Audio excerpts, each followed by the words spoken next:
Mon objectif est souvent de créer une forêt dans le désert. Mais une forêt, ce n'est pas seulement des arbres, c'est aussi des cycles. La vie et les nutriments s'échangent dans un équilibre délicat, et les animaux font toujours partie de cette équation. Et c'est là que l'agave entre en jeu. L'agave et le cactus sont parfaits pour mon climat. Des citernes vivantes capables de stocker de l'eau et de prospérer dans les conditions les plus rudes. Mais les installer sur mon terrain a été un défi plus grand que je ne l'avais anticipé. À quel point faut-il être mauvais en agriculture pour rater la culture de cactus ou d'agave dans un désert? Il y a 2 ans, je suis allé à Guanajuato, au Mexique, pour en apprendre davantage sur un système agroforestier basé sur l'agave. Mes premières tentatives de culture d'agave ont échoué, malgré tout ce que j'avais appris lors de mon voyage. Ce qui fonctionnait au Mexique ne s'est pas directement appliqué à mon site. J'ai essayé de planter directement des graines dans mes baignoires remplies de terre en espérant que ça marche. Mais l'espoir n'est pas une stratégie. Mes échecs, utilisons un autre mot. Mes expériences m'ont appris quelque chose de crucial. Dans le passé, je visais l'efficacité. Comment obtenir le résultat souhaité avec le moins d'efforts possible. Mais j'ai appris en travaillant sur ce projet Dust-Ups que parfois il faut surinvestir pour se donner la meilleure chance de réussir. L'efficacité viendra plus tard. Le succès est la base sur laquelle je construis et je m'y consacre actuellement. Dans cet épisode, je vais vous montrer comment j'ai changé mon approche avec l'agave et pris le contrôle de mon avenir en commençant à faire germer des graines d'agave chez moi avec un engagement renouvelé pour faire fonctionner ce système.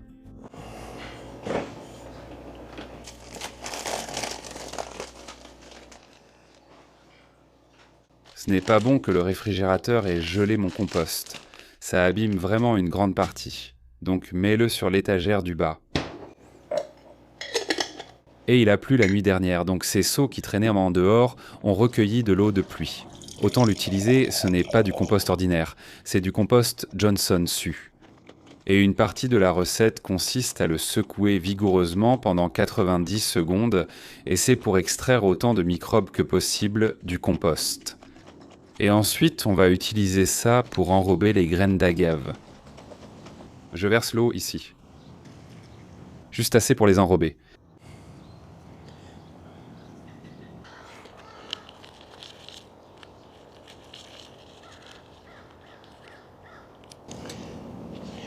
Voilà.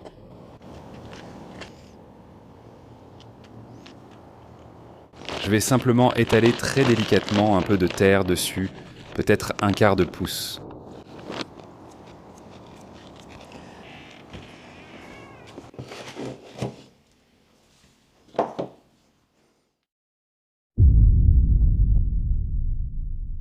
Cela fait 2 semaines pour l'agave, et j'ai un total de 0 germination. Un problème que j'ai eu, c'était avec la moisissure. Alors ce que j'ai fait, c'est que j'ai commencé à enlever et remettre ceci régulièrement. Et vous pouvez voir que le sol est encore assez humide, mais rien ne s'est passé. J'ai déjà fait un test avec le yucca rouge où je l'ai planté dans un essuie-tout dans un sac plastique refermable, et j'ai réussi à toutes les faire germer. Je vais essayer 2 méthodes différentes. D'abord, je pulvérise de l'huile de Nîmes à l'intérieur. Je vais planter de nouvelles graines provenant d'une autre source de l'autre côté, pour voir si je peux les faire germer de cette façon. La deuxième chose que je vais faire, c'est utiliser les mêmes graines. Je vais utiliser un essuie-tout et les mettre dans un sac hermétique à zip avec de l'huile de Nîmes en désinfectant tout. Je vais mener 2 expériences simultanément pour voir laquelle est la plus efficace pour faire germer et pousser l'agave. Avant tout, je vais d'abord faire le traitement Johnson Su. Voici les graines d'agave que j'ai achetées. Ce sont des agave salmiana et des agave havardiana. Voilà 20 000 graines. En fait 21 000 graines parce que j'ai une deuxième variété de salmiana. La plupart de ce que j'ai, c'est du salmiana salmiana et j'ai aussi du salmiana crassispina. Et puis j'ai aussi simplement du havardiana. Et j'ai oublié que j'ai acheté 100 graines d'ovatifolia, donc 21 100 graines. Je vais essayer d'utiliser 100 graines, assez pour que l'expérience en vaille la peine, mais sans risquer de tout gâcher. La dernière chose que je fais, c'est faire bouillir de l'eau et désinfecter mon essuie-tout et mon sac en plastique pour minimiser les risques de moisissure. Et ensuite, on va juste laisser ça refroidir. Lentement. J'ai choisi l'huile de Nîmes car elle n'interférera pas avec le Johnson Su et devrait supprimer la croissance du champignon nuisible.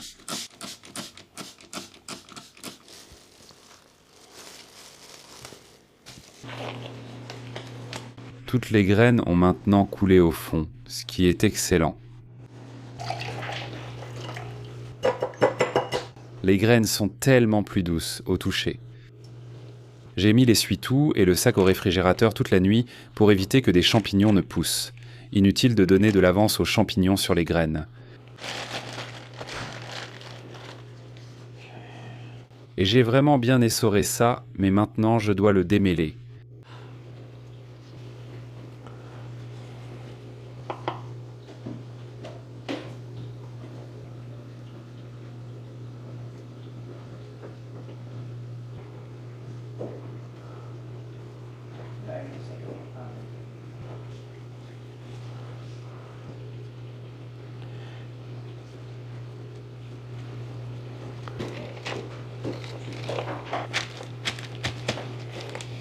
Les graines que j'ai plantées chez le premier fournisseur sont toutes dans cette rangée. Donc je vais tout planter ici. Maintenant qu'elles sont sur le tapis chauffant, je dois juste faire en sorte que la maison soit un peu plus chaude que ce que je voudrais. Le tapis augmentera la température d'au moins 10 degrés. J'ai besoin que la température du sol dépasse les 27 degrés pour que la gave puisse germer. C'est le matin de Thanksgiving et j'ai vraiment une raison d'être reconnaissant. Je ne sais pas si cela va se voir, mais voilà, vous pouvez le constater à la caméra. C'est ma première germination réussie d'agave salmiana, ce qui me rend incroyablement enthousiaste. J'adore ça. Je dois vraiment pulvériser du neem sur cette moisissure. Mais c'est vraiment excitant. Je ne pense pas que j'aurai une germination avec la méthode de la serviette en papier parce que ça a été un peu trop sec. J'ai dû ajouter de l'eau dans le sac hier, et j'en ai peut-être mis un peu trop. Même si j'espère me tromper, j'espère voir un peu de vert. Toujours rien. Aussi, j'ai échangé des emails avec un spectateur nommé Hugo qui m'aide à cultiver de l'agave. Il cultive de l'agave americana au lieu de salmiana. Au lieu de faire comme ça et d'être aussi minutieux, il la met sur un essuie-tout puis la place dans un récipient en Pyrex ou dans une boîte Tupperware. Il la place dans une boîte Tupperware et laisse les graines à plat sur l'essuie-tout, ce qui fonctionne très bien pour lui. Donc la prochaine fois, je n'aurai pas besoin d'être aussi minutieux en disposant les graines d'agave. Mais remettons ça dans le sac et reposons-le sur le tapis chauffant. La méthode de l'essuie-tout est censée être la plus efficace, mais jusqu'à présent, j'ai plus de succès en faisant germer directement dans du terreau pour cactus ou pour succulentes. Donc je vais probablement continuer à faire ça avec le temps. Mais l'avantage d'utiliser plusieurs méthodes, c'est que vous avez plus de chances de réussir. Donc on va le remettre dedans et continuer à attendre. Bonjour, il est temps de partir en road trip. Brandon et moi avons quitté Sierra Blanca à 6h ce matin. Brandon va à Midland. Il va retrouver Chris chez Cindy, qui a eu la gentillesse de donner tout l'agave qui envahit son jardin. Nous allons transplanter cela sur les terrasses, en espérant créer un verger d'agave. Mais d'abord, il nous faut de l'agave. Bonjour. Brandon. Enchanté de te rencontrer, Cindy. Donc c'est ça qui va dans cet endroit. Donc ça voudrait dire que c'est un peu comme... Il y en a pas mal là, oui.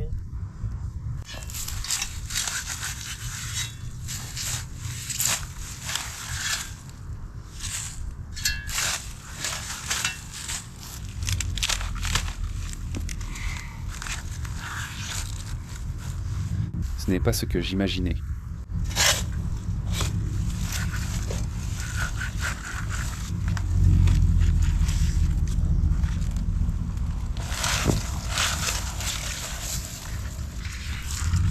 C'est plutôt bien sorti.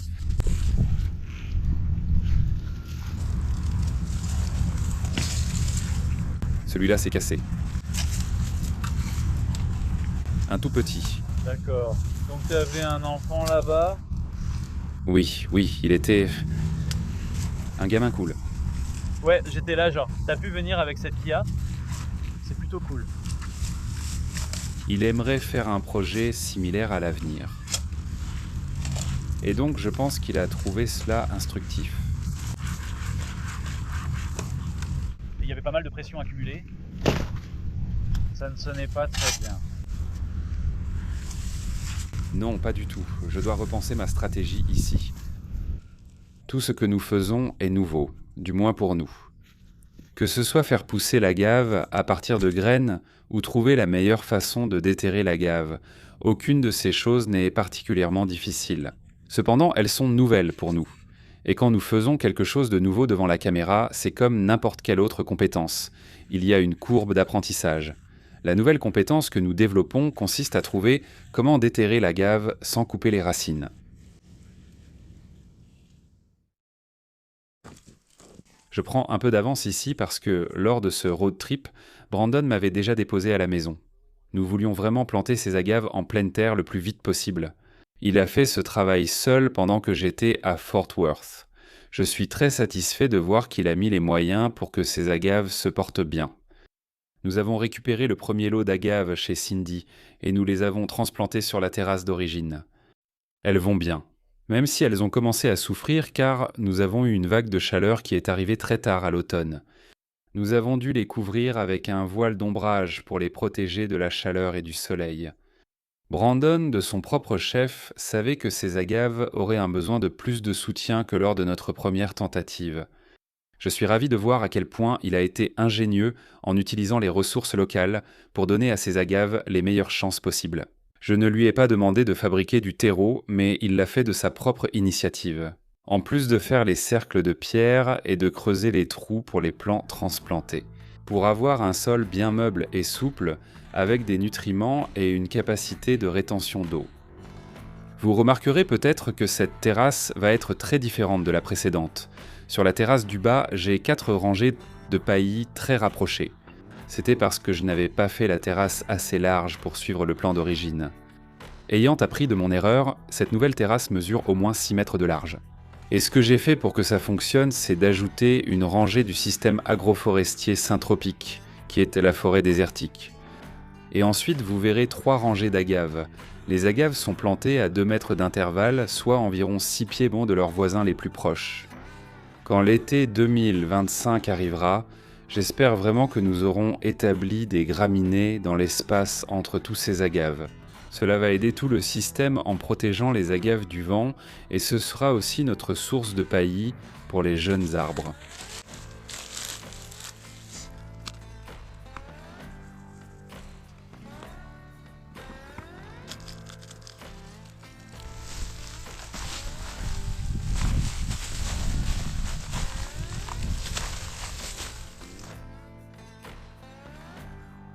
C'est le genre de choses que l'on remarque sans vraiment y prêter attention. Mais chaque fois que j'ai vu Brandon ramasser du paillis, il a simplement une préférence pour le Yucca Soap Tree. Et quand il se décompose, il prend la forme de petits tonneaux.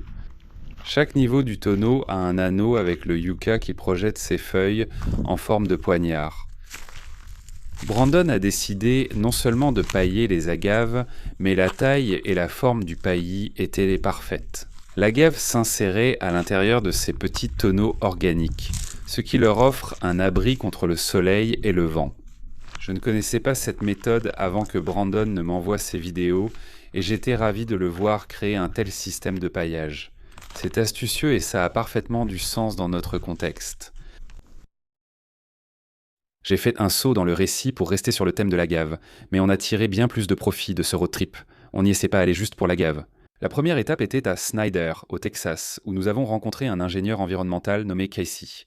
Son entreprise avait un projet avec des nattes anti-érosion en surplus, ou ECB. Ce sont les modèles coûteux en fibre de coco, valant plusieurs milliers de dollars, simplement posés au milieu du champ. Nous allons le récupérer car l'entreprise ne peut pas le réutiliser. D'ailleurs, ça m'a fait ce bresson. Ça me fait penser à quelque chose. Si vous travaillez pour une société d'ingénierie environnementale et avez des clients avec des tapis anti-érosion inutilisés et que vous aimeriez voir utilisés à bon escient, nous viendrons les récupérer si vous en avez suffisamment. Envoyez-moi un email ou laissez un commentaire et nous vous contacterons.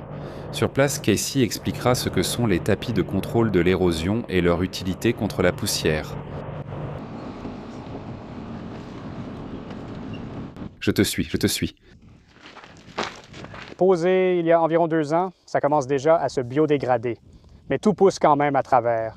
Les sangliers posent un gros problème ici, donc on a mis ça à la place de la paille. Ainsi, les sangliers, ils ne pouvaient rien déchirer et cela protège aussi le reste. On l'a fait sur toute la longueur. Il vaut mieux l'utiliser sur une pente pour retenir les sédiments, mais c'est aussi possible sur une surface plate. Ça agit comme un pseudo-paillis, mais c'est surtout utile sur une pente pour maintenir le sédiment en place. Eh bien, les pentes ne manquent pas ici. Oui, mais tout ça, ça va ressembler à ça tout le long de la pente. Et on a simplement semé à la volée partout ici. Tout ça a été semé à la volée avec ça par-dessus. Et, je t'ai montré les photos avant. C'était complètement nu. Avant mon arrivée sur ce projet, il a fallu environ 1 an. Le projet était terminé, mais il n'arrivait pas à faire pousser l'herbe malgré de nombreuses tentatives de replantation. Je suis arrivé, je leur ai donné des conseils, mais il y avait beaucoup d'érosion de cette zone jusqu'à là-bas, d'où toute cette terre. Donc c'est pour ça qu'on avait besoin du tapis anti-érosion ici en premier, pour ne pas perdre toute notre couche arable à cause de l'érosion et pour éviter que toutes nos graines ne soient emportées. C'est pour ça qu'il y a plein d'herbes qui poussent là-bas. Toutes nos graines étaient emportées. Oui. Je veux dire, au moins elles ont poussé, juste à un autre endroit. Oui, exactement. Ils m'appellent dès qu'ils ont un problème. Ils me paient juste pour leur expliquer comment faire pousser de l'herbe. Donc en gros, tu interviens quand les choses ne vont pas bien. Oui, exactement. Et si tu veux voir une mauvaise érosion, tu peux aller environ 1,5 km plus loin sur la route que là où vous étiez. Tu traverseras un petit pont et de chaque côté, ils ont mis un petit pont en pierre dessus. Ils n'ont rien mis sur les côtés et ça s'est complètement érodé. Tu peux voir la bonne façon de faire. Tu peux voir la mauvaise façon de faire si tu vas à environ 1,5 km plus loin sur la route. Ça fait un peu plus de 2 km. Tu comptes l'utiliser près de tes barrages de castor. C'est un... Ouais, je pense que c'est la meilleure utilisation. On y travaille encore, mais j'ai l'avoine. Elle devrait être là quand Brandon reviendra. On doit encore faire quelques modifications sur les barrages. Chaque fois que je les regarde, je me dis qu'il faut encore ajuster quelques trucs, mais on y arrive petit à petit. Elle fait quelle taille, la remorque? Parce que je crois que celles-ci font 8 pieds. Je doute qu'elle fasse 8 pieds. On peut les porter seules, mais c'est plus simple à 2.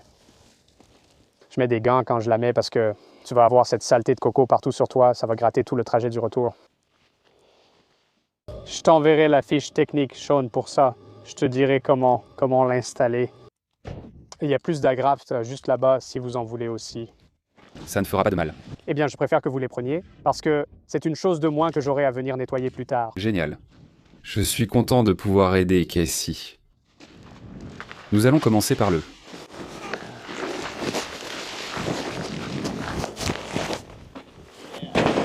Je pense 2 piles pour un certain. C'en est un, genre, ouais. J'en avais 5 autres chez moi, mais je les ai donnés à un autre projet.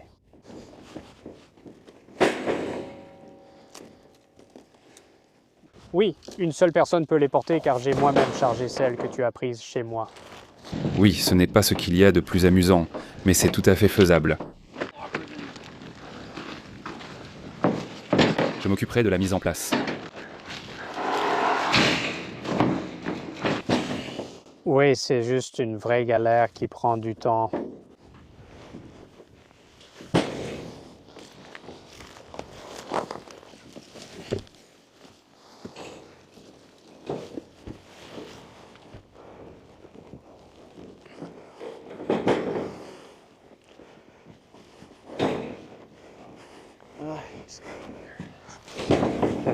J'essayais de les empêcher de toucher le sol. Je tentais de les maintenir hors du sol pour éviter leur érosion, mais... On dirait qu'il y en a moins sur la remorque. Ouais. Je pense que tu dois avoir environ 20 rouleaux. Il devrait y en avoir 10 juste ici. Et tu en as pris 11 chez moi. Donc, C'est bien ce que j'ai pris. 5 la première fois, puis 6 la deuxième. Ouais, tout est dans mon jardin en ce moment. Donc je veux dire, maintenant, ça vaut vraiment le coup de faire le trajet parce que, ouais, 20 rouleaux de couverture anti-érosion, c'est pas rien. Ouais, bon, on les vend pour environ... Enfin, on les achète pour environ 200 $ le rouleau. Donc,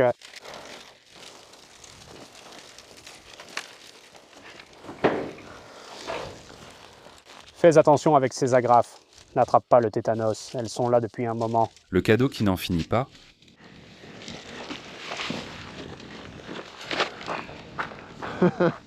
On ferait mieux de les mettre dans la benne, parce que... T'as un sac ou quelque chose pour les mettre dedans. Parce que sinon, en conduisant, ça va finir partout. On a quelque chose. Un seau ou quelque chose. Attache-le.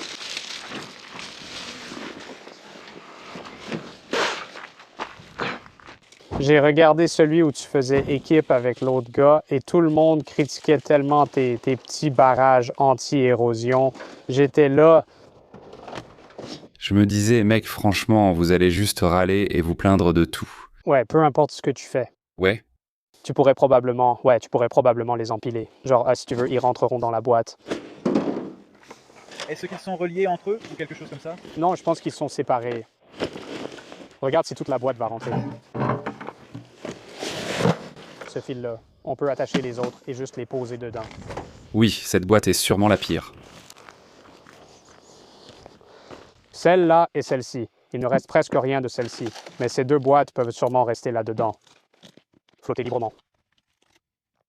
Mais oui, je me disais, ces petits barrages anti-érosion fonctionnent très bien, sauf s'il y a une crue décennale, tu sais, une inondation qui n'arrive qu'une fois tous les 10 ans, et là, peu importe ce que tu as, ça va inonder de toute façon. Donc, J'ai vraiment essayé de communiquer. Ce bassin versant fait peut-être 2 acres. Et chacune de ces petits barrages de retenue a probablement entre 3 et 4 tonnes et demie de pierre. ouais. Et si tu élargis le chenal, il va quand même creuser un passage au milieu. Et ça va juste devenir, tu sais, une petite zone érodée. Et puis, avec le temps, il va quand même creuser exactement le même chenal. Le mieux à faire, c'est de réduire la vitesse, tu sais, juste pour tout ralentir. Ouais, c'est mieux qu'un mur en briques, car il est fait pour s'effondrer. Ouais, exactement. Ensuite, tu peux juste le remettre en place. Tu vois ce que je veux dire? Ouais. Est-ce que ça va te poser problème? Tu peux le prendre si tu veux, ce serait super. Oui, parce qu'on va ramasser des palettes pour faire des clôtures pour le bétail. C'est tout à toi. Et je n'en veux pas. Je ne pense pas que quelqu'un va soulever quoi que ce soit avec ça à l'avenir. Non, c'est fini. Ouais. C'est un peu érodé, mais tu pourrais au moins, tu sais, récupérer quelques-unes des planches du dessus. Eh bien, je pensais plutôt, genre, littéralement, parce que une de mes voisines, elle élève du bétail et elle met des poteaux en T de chaque côté. Et puis elle a un panneau de clôture pour bétail. Et ensuite, elle attache du fil d'attache pour fer à béton pour relier ça au panneau de clôture pour bétail. Genre, ils ne passeront pas à travers ça. Ouais, c'est sûr. Une chose de moins que j'ai à faire. Oui, c'est ça. Je suis content que tu m'aides et que je puisse t'aider aussi. Oui, c'est ça. Il valait mieux le mettre dessous. Ouais. Ouais, Je peux l'attacher. je pense plutôt à la gave quand tu le fais. Où va la gave? Ici. D'accord. Ou par-dessus ça, en fait, à peu près partout où tu peux le mettre, ça ne va pas simplement s'envoler. Ce n'est pas si compliqué de le déplacer. D'accord. J'ai l'impression d'être dans un concours d'équilibre sur rondins vraiment bizarre. Tu peux acheter des couvertures anti-érosion bien moins chères. Pour la fibre de coco, c'est vraiment ce qui marche le mieux si tu es dans une zone difficile et que tu as besoin qu'elle soit biodégradable. Les matériaux synthétiques coûtent moins cher, mais ne se biodégradent pas. Il faut donc les retirer dès que la végétation pousse. Celui-ci, tu peux le laisser ou le réutiliser. Oh, j'aime bien cette idée. Oui, ça dépend depuis combien de temps il est là. Tu pourrais peut-être le réutiliser 1 ou 2 fois avant qu'il ne se dégrade trop. Eh bien, ça dépend de combien ça coûte. Oui, et mon frère l'a mesuré. Environ 15 mètres par rouleau. J'avais dit 30, donc voilà ce qui est sorti. Je ne suis venu que pour récupérer cette couverture anti-érosion. En général, je ne reviens pas sur les chantiers après l'installation de la végétation. Ça a bien marché. Oui, c'est vrai. Ce sera sympa d'avoir une vraie raison de venir voir ton travail. Oui. Voilà à quoi ça ressemblait avant que je vienne ici. Donc ça, c'est avec la couverture anti-érosion. Waouh. Oui, complètement. Oui. Complètement nu. Et c'est resté comme ça pendant toute une année. Tout ça, c'est là-bas. C'est fou. Ouais.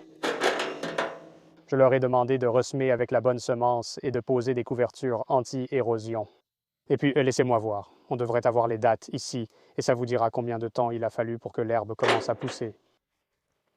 Donc ça, c'est le 18 janvier 2023. Waouh, vraiment. Ouais. C'est fou. On dirait de l'herbe présente depuis 100 ans. Et puis, c'est à ce moment-là que l'herbe a vraiment commencé à pousser. Et ça devrait être en avril. D'accord, waouh. Oui, avril, environ 2 mois. Tiens, tu as besoin d'un coup de main. Je me demandais si ce serait plus sûr de les laisser là-bas, celui du dessus. J'étais vraiment déçu. Je pensais qu'on avait fini de déplacer les couvertures anti-érosion, alors je suis ravi et enchanté d'avoir l'occasion de le faire encore une fois. Tu devras encore le faire plusieurs fois avant que tout soit installé. Quand tu expliquais le nombre de rouleaux qu'on a, je pensais à mon jardin où il ne m'en reste que 6, je crois. Mais on a déjà apporté une cargaison au ranch. Combien de fois, chaque fois que tu viens chez moi, tu achètes encore des sangles? Qu'est-ce que tu en fais toutes? Elles se font manger. Elles s'envolent de la remorque. Je ne sais pas, là on a enfin un énorme stock. C'est un de ces trucs un peu bizarres à ranger. Du coup, on a un tas dans le camion, on a un tas dans un abri, on a un tas dans un autre camion. Des chaînes partout. C'est un peu le même problème que les petites entreprises ont avec leur stock. Par exemple, j'ignore combien de sangles je possède, mais c'est bien plus d'une douzaine. Le principal problème était que je ne pouvais pas les garder dans mon appartement. J'ai aussi une maison. J'aurais pu les mettre là-bas, mais je ne pouvais pas en stocker plus de 5 ou 6 avant que tout mon patio soit occupé. Donc, c'est juste beaucoup plus simple pour moi comme ça. Tu as une maison et un appartement? Oui, je possède une maison et je loue un appartement. Je n'y vis pas, bon, c'est mon grand-père qui y habite actuellement. D'accord. Eh bien, je pense que oui, merci. Je ne veux pas repartir avec ça. J'ai l'impression qu'on fait ça vite, mais je t'en remercie. Oui, pas de souci. J'étais déjà en train de travailler ici et je dois rentrer. 4 heures de route jusqu'à Fort Worth. J'allais justement ouvrir Google Maps pour voir à quoi on allait s'attendre. Ouais, environ 4 heures. Amusez-vous bien.